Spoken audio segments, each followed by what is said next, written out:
Ya tentu kita ingin menjadi ketua umum partai suatu saat nanti. Tentu kita ingin menjadi ketua DPR suatu saat nanti. Tentu kita ingin menjadi presiden suatu saat nanti. Itu kan hal yang lumrah. Semua orang punya cita-cita yang sama, seperti piramid. Mungkin semua orang juga memiliki hal yang sama. Tetapi apakah itu suatu keharusan? Ya tidak harus. Karena it's all about garis tangan. Kalau garis tangan kita nggak ke sana, ya sudahlah tidak ke sana. Tapi kita bisa berupaya ke sana, ya boleh. Tetapi janganlah kita pernah sedih dan kita menyesali kehidupan ini kalau kita tidak pernah mendapatkan sesuatu apa yang kita inginkan dan kita cari.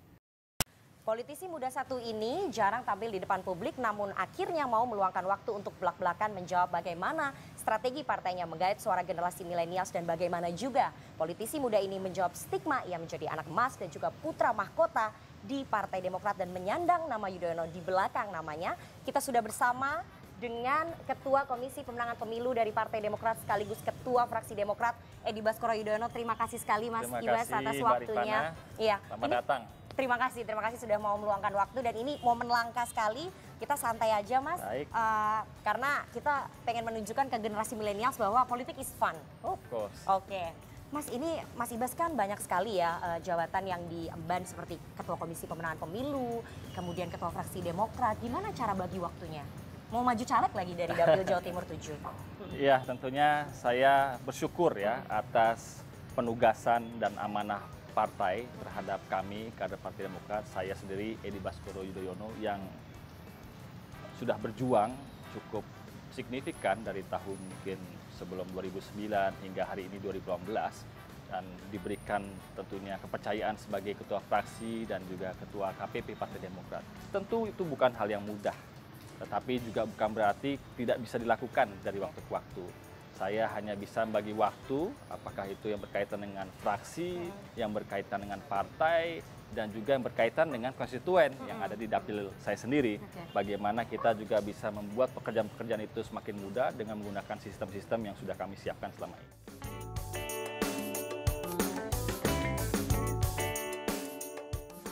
Mas Ibas juga maju sebagai caleg di DPR RI dari Dapil Jawa Timur 7. Nah kita mau tanya, banyak nggak sih sebetulnya generasi milenials dan juga pemilih milenials di dapilnya Mas Ibas ini? Bagaimana dengan dapil saya? Tentunya dapil dimanapun itu pasti ada generasi muda, ada generasi milenial yang hidup dan tumbuh berkembang. Apakah di tempat-tempat kehidupan kemasyarakatan dan juga di tempat-tempat pekerjaan yang selama ini mungkin mereka bekerja sehari-harinya. Saya menganggap generasi muda adalah generasi yang potensi untuk kita ajak, kita dekati, dan juga kita mengertikan agar politik itu fun. Mereka harus tersosialisasikan dan juga harus mengerti bahwa politik itu bisa menjadi bagian merubah kehidupan mereka di masa depan.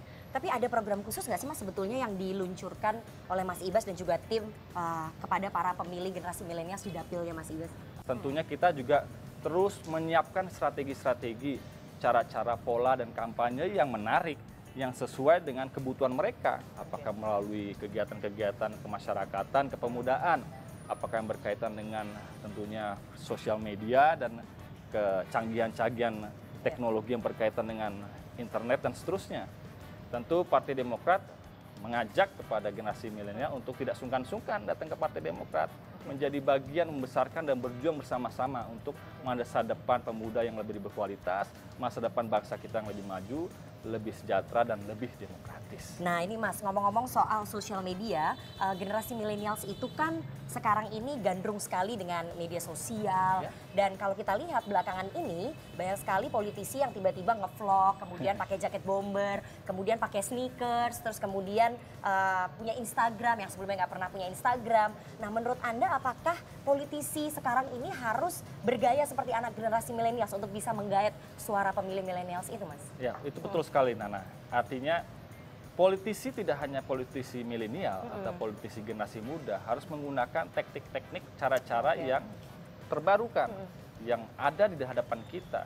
Termasuk mereka-mereka yang senior, orang-orang tua kita, dan para politisi terdahulu juga menggunakan cara-cara yang menarik, yang bisa mendulang suara, bahkan meyakinkan kepada mereka melalui ya media-media yang saya pikir beragam lah seperti itu. Nah, Partai Demokrat juga sama. Silakan saja dicek bahwa saya sendiri merupakan generasi peralihan milenial. Iya. Kalau milenial itu kan biasanya rentan waktu usia 18 hingga 38 tahun gitu. Kami juga sudah menggunakan cara-cara pendekatan ke masyarakat, ke generasi muda melalui kegiatan-kegiatan seperti itu. Saya sih bersyukur saja kalau kegiatan-kegiatan yang langsung menggunakan vlog, Facebook, Instagram, Twitter, dan lain-lain sebagainya, termasuk website, homepage pribadi, dan lain-lain itu digunakan dari waktu ke waktu. Tetapi bukan hanya itu permasalahannya. Kita ingin mereka generasi muda itu dimengertikan. Agar yang ada itu adalah isinya. Kita tidak ingin hanya casingnya saja. Kita ingin benar-benar apa sih yang ditawarkan, program-program apa sih yang ingin disampaikan, dan substansinya apa. Sehingga mereka merasa menarik nih untuk kita dengar dan kita tonton. Kita mau juga ternyata anak-anak muda itu terlibat aktif karena ada gagasan-gagasan, karena ada solusi-solusi, karena ada program-program aksi. Mereka ingin sesuatu yang konkret, yang nyata seperti itu. Oke. Menurut Anda generasi milenials yang nantinya jumlahnya hampir 40%, yang dibilang oleh sebagian pengamat mereka adalah undecided voters ataupun unpredictable voters karena mereka gampang sekali nge-swing. Menurut Anda mereka ini melek politik nggak, Mas? Ya, tentu tugas bersama. Ya. Tugas kita bersama untuk meyakinkan agar mereka-mereka tidak apatis. Mereka harus hidup dengan sesuatu yang akan mereka rasakan. Ya tentu demokrasi itu kan lahir karena keterlibatan, karena voice, karena suara, karena juga aspirasi dan harapan masyarakat. Kita ingin yang muda itu yang outspoken, yang juga sangat lantang menyampaikan sesuatu kritis, tetapi juga tidak sedikit mereka juga memberikan solusi, juga mau memberikan sesuatu yang baik untuk kehidupan kita. Mereka juga harus mau terlibat. Jangan sampai mereka juga cenderung acuh, mereka tidak mau mengikuti politik kekinian hari ini, mereka juga tidak tahu terkait isu-isu terkini, mereka juga misalkan nanti di saat pemilihan mereka cenderung tidur, tidak datang ke TPS, bahkan tidak memilih. Ya akhirnya kita kembalikan lagi kepada pemuda. Nah, saya hanya bisa menyerukan, mari generasi muda, mari millennials datang dan kita buat politik itu menyenangkan, fun. Sebagai Ketua Komisi Pemenangan Pemilu, Anda lebih percaya ya bahwa generasi muda ini bisa membuat perubahan yang lebih baik bagi dunia politik kita dibandingkan generasi sebelumnya atau generasi orang tua kalau kata anak muda sekarang? Yang muda ini kadang-kadang salah juga. Kadang-kadang yang muda ini terlalu banyak mengkoreksi yang terdahulu. Kadang-kadang ada yang mengatakan bahkan kalau perlu kita potong satu generasi. Bahwa kita ini hadir karena jerih payah dan perjuangan mereka semuanya. Baik dari pendiri bangsa, para pemimpin kita, presiden-presiden terdahulu, dan kita hari ini. Nah yang muda ini belum pernah menjadi tua, betul? Yang tua sudah pernah memuda. Nah kita hanya punya semangat, punya harapan, dan punya energi untuk melaju lebih cepat. Termasuk idealisme yang saya pikir perlu dipertahankan. Tetapi tidak hanya idealisme yang pragmatis, yang adaptif, yang fleksibel, yang bisa juga menjadikan keseragaman dari solusi-solusi yang ada. Nah saya pikir yang muda punya prospek ke depan. We are the future. Kita adalah masa depan.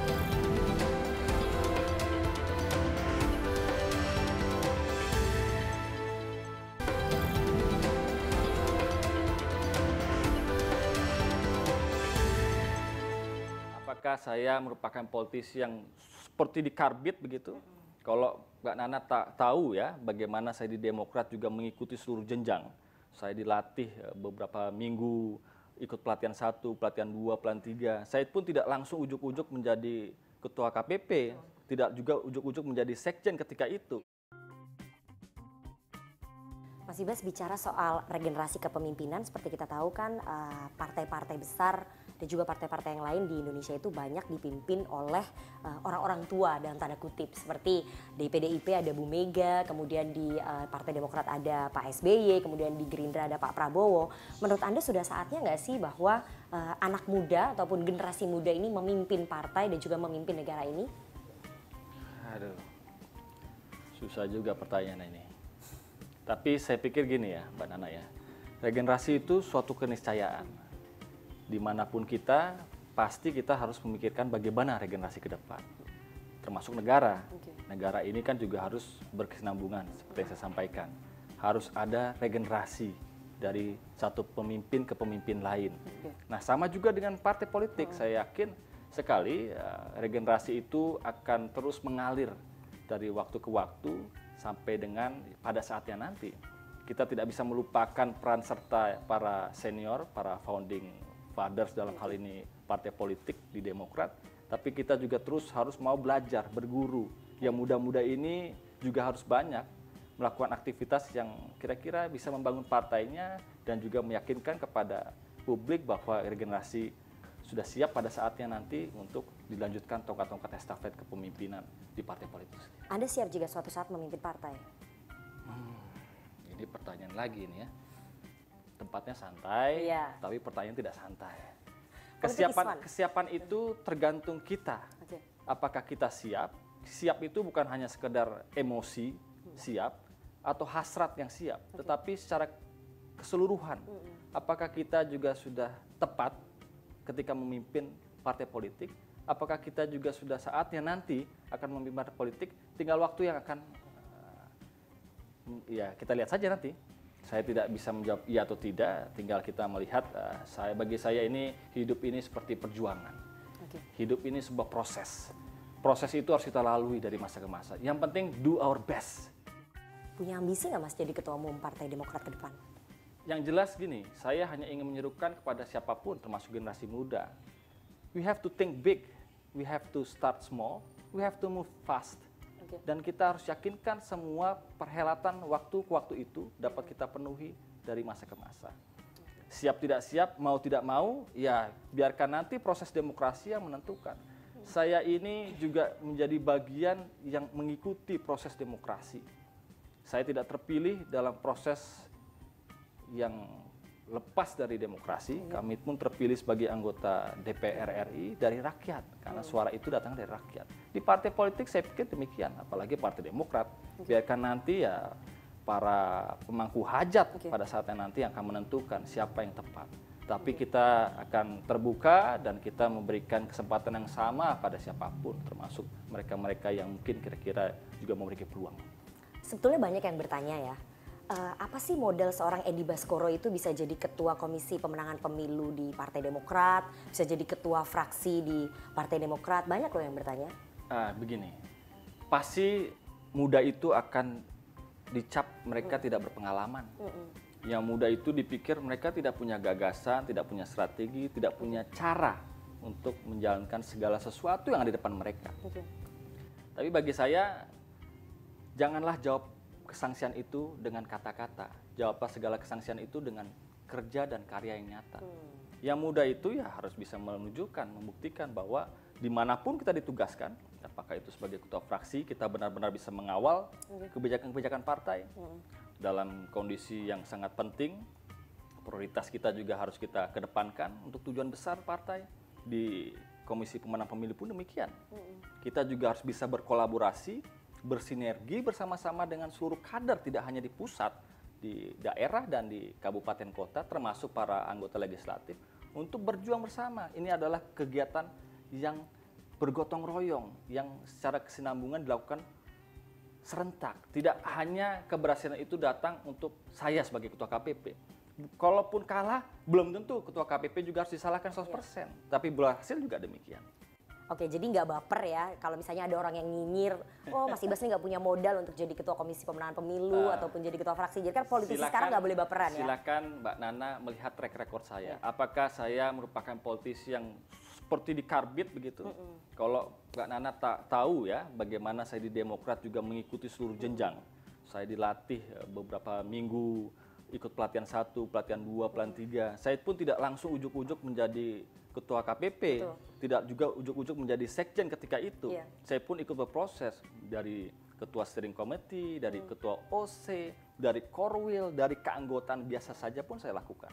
Termasuk di fraksi. Apakah seorang EBY, Ibas, ketika menjadi anggota DPR langsung menjadi ketua fraksi? Belum. Saya boleh memiliki hak yang sama terhadap yang lain-lain karena saya berproses, berdemokrasi, dan saya juga meraih suara juga di konstituen sendiri. Apakah kemudian saya menuntut menjadi ketua DPR kah ketika itu? Apa menuntut menjadi ketua fraksi kah ketika itu? Tapi saya ya mengikuti saja amanah partai. Ketika menjadi anggota, ya menjadi anggota yang baik. Ketika menjadi ketua fraksi, ya menjadi ketua fraksi yang baik, dan seterusnya. Saya pikir dimanapun kita harus bisa menempatkan diri dan do the best. Oke. Menyandang nama Yudhoyono di belakang nama Anda, rasanya gimana Mas? Karena banyak yang bertanya loh. Bersyukur. Oke. Berterima kasih saya dilahirkan dan dibesarkan dari keluarga yang baik. Tentu aspirasi dan rasa itu akan menjadi bagian yang tak terpisahkan dalam kehidupan saya. Saya dididik menjadi seorang anak tentara, cucu tentara, dan dibesarkan terus-menerus oleh kedua orang tua, bahkan kemudian juga ikut menikmati secara tidak langsung segala fasilitas kemuliaan menjadi anak presiden. Kemudian saya juga diberikan kesempatan untuk menempuh jalur politik di partai yang didirikan oleh beliau. Tentu itu adalah ungkapan rasa syukur yang tidak bisa saya bayar atau gantikan dengan hal apapun. Nama baik itu menjadi penting. Tetapi apakah nama baik cukup? Itulah menjadi tantangan bagi saya. Bagaimana saya harus bisa menjaga nama besar itu. Saya terlahir sebagai anak atau cucu keluarga besar Saroedi Wibowo. Saya terlahir sebagai anak Yudhoyono, dan kemudian harus saya sandang dan harus kita yakini bahwa apapun itu harus kita jaga dan kita rawat sebaik-baiknya. Ngomong-ngomong soal dibully, kemudian dikecam oleh netizen, kemudian oleh lawan-lawan politik dan juga oleh masyarakat, terutama ayah Anda, Pak SBY kan sering sekali ya dikait-kaitkan dengan beberapa kasus. Beliau pernah menyampaikan sesuatu nggak kepada Anda sebagai salah satu tokoh muda di partai, putranya juga, untuk menghadapi itu serangan-serangan itu semua? Saya harus menyampaikan kepada Mbak Nana, seorang pemimpin itu tidak akan pernah luput dari badai. Semakin tinggi pohon, semakin besar juga angin. Apalagi Pak SBY. Pak SBY pernah menjadi presiden Republik Indonesia dan kemudian memimpin selama 10 tahun di era demokrasi. Semuanya berhak berbicara, semua berhak protes, semua berhak kritis. Tidak sedikit mendapatkan pujian. Nah, kalau Mbak Nana membaca buku Selalu Ada Pilihan, itulah isi hati dari beliau, bagaimana ya hati, pertautan, kesabaran, menahan emosi selama 10 tahun. Tapi beliau tidak pernah ya mengesampingkan itu semuanya, bahkan terus fokus.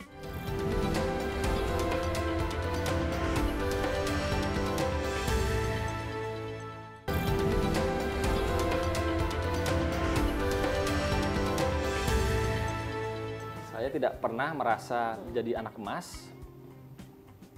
Saya tidak pernah juga merasa seperti putra mahkota. Dan saya tidak juga menuntut saya menjadi anak emas atau sebagai menjadi putra mahkota. Generasi milenial atau generasi muda kan sukanya yang autentik ya Mas. Apa yang membuat Anda berbeda dari Pak Susilo Bambang Yudhoyono? Konsistensi. Saya adalah kader muda, katakanlah begitu. Saya adalah anggota DPR muda ketika masyarakat mempertanyakan di 2009 lalu, apa bisa anak-anak muda itu terjun ke politik? Mungkin saya pertama kali pioneer lah, boleh dikatakan bersama teman-teman rekan-rekan yang lain. Ketika itu politik itu milik yang tua, politik itu milik yang berpengalaman. Tapi kita bisa berhasil dan kemudian kita bisa menunjukkan konsistensi itu. Sejak awal Pak SBY itu memang mengkader Anda dan Mas Agus untuk terjun ke politik ya. Kan Anda duluan ya yang terjun ke politik pada pemilu legislatif 2009, kemudian langsung jadi sekjen. Memang sudah dikader sejak awal ya? Tidak juga. Keputusan terjun ke politik itu terus terang saya ambil dengan sendirinya. Tentu kami berdiskusi dengan Pak SBY dan Ibu Ani. Apakah tepat ketika saya menjadi bagian untuk terjun ke politik praktis? Ketika itu niat dan cita-cita saya adalah untuk bagaimana membantu memenangkan beliau di periode kedua ketika 2009. Saya belajar, bertemu, bergaul, dan diberikan pendidikan-pendidikan. Sekaligus juga mengkampanyekan ketika itu belum gandrung sosial media. Saya juga sudah memulai ketika itu berkampanye melalui Friendster, katakanlah seperti itu. Tempat apa, sarana-sarana lain. Nah itu juga bagian dari satu penggalan kisah yang kami pertahankan. Anda sering sekali dibandingkan dengan kakak Anda ya, sebagai sama-sama disiapkan untuk memimpin partai ke depan sebagai putra mahkota. Bagaimana Anda menjawab ini? Tidak masalah bagi saya. Baik EBY dan AHY, tetap saja SBY. Mau pilih kambing hitam atau kambing putih? Kambing hitam punya siapa? Punya saya. Kambing putih punya siapa? Punya saya. Loh, jadi yang mana? Ya dua-duanya punya saya. Artinya Mas AHY punya karakter, punya pemikiran, punya visi misi, dan punya semangat yang besar Ya saya bersyukur dan kita senang kita punya kekuatan. Itulah regenerasi. Berarti regenerasi di Partai Demokrat sudah bertambah lagi. Oke. Ada peran Mas Ahy. Apakah peran EB tidak ada? Pasti ada juga. Oke. Apakah kita menonjolkan diri sendiri? Belum tentu juga. Biarkanlah nanti publik, dalam hal ini masyarakat Demokrat dan publik luas, ya melihat semuanya itu. Dan saya malah senang kalau itu terjadi di Partai Demokrat. Saya berharap itu terjadi di partai-partai lain juga. Itu yang kita dambakan. Regenerasi itu terjadi dimanapun. Tetapi proses harus dilalui. Tidak langsung datang begitu saja dan kita tidak give. Ini bukan negara kingdom, ini adalah negara demokrasi. Kita berproses secara demokratis. Oke. Tapi banyak juga kita tanya ke generasi milenial dan juga masyarakat, mereka banyak mengasosiasikan bahwa Partai Demokrat adalah partai keluarga, dimiliki oleh keluarganya Pak SBY. Bagaimana Anda menjawab ini? Saya tidak mengatakan demikian. Benar, Pak SBY bersama founding fathers Partai Demokrat menggagas, membuat Partai Demokrat yang nasionalis, religius, partai untuk semua golongan yang memiliki platform untuk kemajuan, kesejahteraan, dan pembangunan. Tetapi, apakah pengurus dan kepemimpin Partai Demokrat kemudian diisi secara terus-menerus oleh keluarga? Ya silakan saja, ada track recordnya kan. Tapi apakah kunci-kunci kepartaian itu dipegang oleh keluarga semuanya? Ya belum tentu juga. Tetapi sekali lagi, di negara demokrasi seperti ini, bukan kita stereotyping antara keluarga dan non-keluarga, antara blood versus water gitu. Semuanya memiliki kesempatan yang sama. Artinya Anda membuka peluang bahwa jika nantinya ada tokoh muda dan juga proses demokrasi berjalan di Kongres, semua orang punya kesempatan yang sama untuk memimpin partai, bukan hanya keluarga Pak SBY, begitu? Sangat terbuka. Oke. Yang penting tidak dipengaruhi dengan politik-politik yang berseberangan, apalagi menjadi cara-cara untuk menghancurkan dan meruntuhkan Partai Demokrat. Kalau itu kita mendapatkan yang terbaik, kita terbuka, we are welcome. Bagaimana Anda menjawab stigma dan juga cibiran dari masyarakat, lawan-lawan politik, terutama juga yang dari kader internal bahwa Anda mendapatkan privilege, menjadi anak emas, menjadi putra mahkota di internal partai dibandingkan dengan kader-kader Partai Demokrat yang lain, Mas? Itu pasti banyak dong bermunculan gitu. Saya tidak pernah merasa jadi anak emas. Saya tidak pernah juga merasa seperti putra mahkota. Dan saya tidak juga menuntut saya menjadi anak emas atau sebagai menjadi putra mahkota. Beda ya kalau di Saudi gitu ya. Tapi ini it's Indonesia, it's Demokrat. Dan saya lebih nyaman dan senang dengan segala kemampuan, dengan segala proses, dengan segala cara, upaya ya melakukan dari satu amanah ke amanah yang lain. Gitu. Karena saya ini masih muda dan saya berpikir juga masih panjang dan kita perlu kumpulan orang-orang hebat di sekeliling kita yang bisa membesarkan dan mencapai misi tujuan besar ke depan. Oke, terakhir Mas, apa target politik Anda ke depan? Target kita ya sustain, kita terus berhasil dan kita bisa mewujudkan mimpi indah itu kepada masyarakat. Masyarakat itu sederhana, mereka itu ingin lebih diperhatikan, mereka itu ingin lebih maju hidupannya, mereka itu ingin lebih sejahtera dan tentu negaranya dibangun secara demokratis ya. Ya itulah yang mereka inginkan, harapkan dan komitmen itu yang kami lakukan dari waktu ke waktu dan saya lupa menyampaikan bahwa Partai Demokrat juga memiliki 14 prioritas program yang hari ini boleh dicek Partai Demokrat adalah partai yang konsisten menyuarakan, mengajak kepada masyarakat untuk memperhatikan bahwa kita memiliki poin-poin substansial, poin-poin yang bernas, yang berisi, yang sangat mengena dalam kehidupan mereka. Termasuk program pertama kita, kalau boleh saya sampaikan, itu adalah membuka lapangan kerja untuk para milenials dan kaum perempuan. Karena yang muda itu butuh pekerjaan, mereka itu butuh aktualisasi, mereka itu butuh ruang untuk diberdayakan. Seorang petugas partai, member of partai pasti punya ambisi ataupun target politik. Secara personal apa Mas? Masa nggak mau jadi ketua umum partai? Yang tentulah kalau kita bicara ambisi ya, kalau kita boleh jujur belak-belakan, ya tentu kita ingin menjadi ketua umum partai suatu saat nanti. Tentu kita ingin menjadi ketua DPR suatu saat nanti. Tentu kita ingin menjadi presiden suatu saat nanti. Itu kan hal yang lumrah. Semua orang punya cita-cita yang sama, seperti piramid. Mungkin semua orang juga memiliki hal yang sama. Tapi apakah itu suatu keharusan? Ya tidak harus, karena it's all about garis tangan. Kalau garis tangan kita nggak ke sana, ya sudahlah tidak ke sana. Tapi kita bisa berupaya ke sana, ya boleh. Tapi janganlah kita pernah sedih dan kita menyesali kehidupan ini kalau kita tidak pernah mendapatkan sesuatu apa yang kita inginkan dan kita cari. Ya seperti biasa sebagai penutup kita ada kuis. Nanti saya akan kasih 2 pilihan. Mas Ibas harus pilih cepat satunya ya. Ujian nih? Iya ujian, Okay. ujian gampang. Pokoknya dalam 1 menit ya. Harus pilih cepat ya. Di antara 2 pilih 1. Oke? Ya. Politisi baper atau politisi nyinyir? Baper. Oke. Liverpool atau Manchester United? Liverpool. Oke. Basket atau sepak bola? Basket dan bola. Salah satu mas. Ya saya suka dua-duanya. Ada salah satu. Ya, oke lah, basket. Oke. Pilih jadi ketua umum Demokrat atau ketua DPR? Ketua umum Demokrat. Oke. Prabowo atau Sandi? Ya karena calon presiden Prabowo. Oke, itu tadi perbincangan ringan kita bersama dengan Ketua Komisi Pemenangan Pemilu dari Partai Demokrat dan juga Ketua Fraksi Partai Demokrat. Terima kasih sekali Mas Ibas atas waktunya. Demikian perbincangan saya dengan Ketua Pemenangan Pemilu dari Partai Demokrat yang juga Ketua Fraksi Demokrat Edi Baskoro Yudhoyono. Rifana Pratiwi, Jakarta.